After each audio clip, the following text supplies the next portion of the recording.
கிறிஸ்துவுக்குள் அன்பானவர்களே, காலைதோறும் கர்த்தரின் வார்த்தை என்ற நிகழ்ச்சியின் மூலம் உங்களுக்கு வாழ்த்துதலையும் அன்பின் வணக்கத்தையும் நான் தெரிவித்துக் கொள்கிறேன். இன்றைய நாளுக்கான தேவ வார்த்தையானது 63ஆம் சங்கீதம் 3ஆம் வசனம்.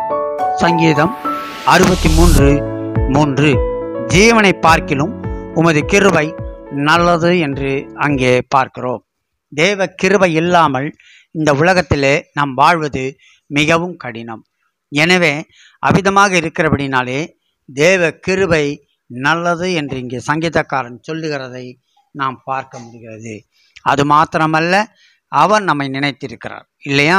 சங்கீதம் 115 12ஆம் வசனத்தில் பார்க்குறோம், அவர் நம்மை நினைத்திருக்கிறார் என்று.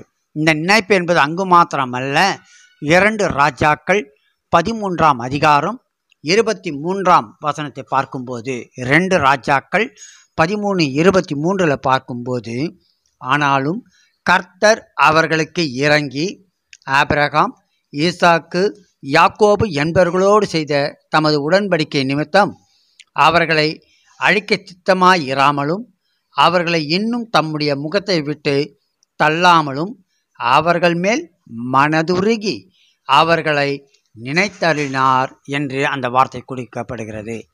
இஸ்ரவேலின் ராஜாவாகிய யோவாஸ் கர்த்தரின் பார்வைக்கு பொல்லாப்பானதை செய்து யெரொபெயாமின் வழிகளில் நடந்தான். இது நிமித்தம் இஸ்ரவேல் ஜனங்கள் சீரியாவின் ராஜாவினால் ஒடுக்கப்பட்டார்கள்.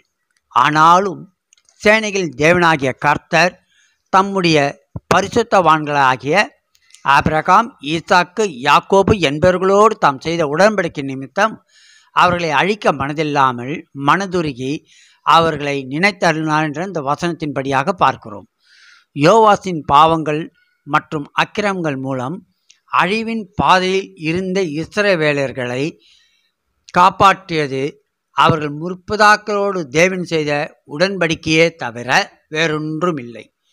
இஸ்ரவேலருடைய நீதியோ பரிசுத்தமோ பக்தியோ அவர்களை காப்பாற்றவில்லை. இந்த பகுதியை அப்படியே நம்முடைய வாழ்க்கையோடு பொருத்தி பார்த்தால், நம்முடைய பாவங்கள் அக்கிரமங்கள் நிமித்தம் அழிந்து போயிருக்க வேண்டிய நாம் இன்னும் நிர்மூலமாகாதிருப்பது எதனால் என்று நாம் ஆராய்ந்து பார்க்க வேண்டும். ஆண்டவராகிய இயேசு நமக்காக சிந்தின பரிசுத்தமான இரத்தத்தினால் மாத்திரமே. அவருடைய இரத்தம் இன்னும் நமக்காக பரிந்து பேசிக்கொண்டே இருக்கிறது. நம்முடைய பாவங்களும் அக்கிரமங்களும் தேவ கோபத்தை எழுப்பும்போது இயேசு நமக்காக இரத்தம் சிந்தினதை தேவனாகிய கர்த்தர் நினைத்தருளுகிறார். இயேசுவை அவர் நினைத்து நம்மை தப்ப விடுகிறார். நாம் மனம் திரும்ப இன்னும் கொஞ்ச காலம் அவகாசம் கொடுக்கிறார் என்பதை நாம் உணர்ந்து கொள்ள வேண்டும். வாழ தகுதியற்றவர்களாகிய நாம் இவ்விதமாய் கிருபை மேல் கிருபை பெற்றோம் என்பதை உணர்ந்து கொள்ள வேண்டும். ஜீவனை பார்க்கலும் அது கிருபை நல்லது. இன்னும் ஒருபடி மேலாக சொல்ல வேண்டும் என்றால், நாம் நிற்பதும் நிர்மூலமாகாதிருப்பதும் தேவனுடைய சுத்த கிருபை என்று வேதத்திலே நாம் காண்கிறோம். எனவே இந்த கிருபையை நாம் போக்கடித்து விடாதபடிக்கு ஜாக்கிரதையாயிருந்து மனம் திரும்புவோம்.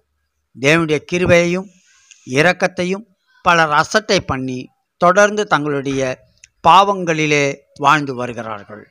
நியாய தீர்ப்பின் நாளில் இவர்களுக்கு தேவனுடைய இரக்கம் கிடைக்காமல் போகும்.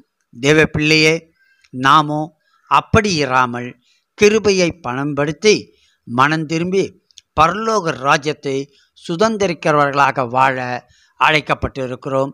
தேவன் தாமே அவிதமான வழிகளிலே நம்ம நடத்துவார். ஜீவனை பார்க்கலும் உமது கிருபை நல்லது என்று சொன்னது போல அவரது கிருபையை பற்றி கொண்டு மனம் திரும்புதலோடு அவர் கேட்ட ஜனமாக வாழ்வோம். ஆசீர்வாதங்களை சுதந்திரிப்போம். ஆமேன், ஆமேன்.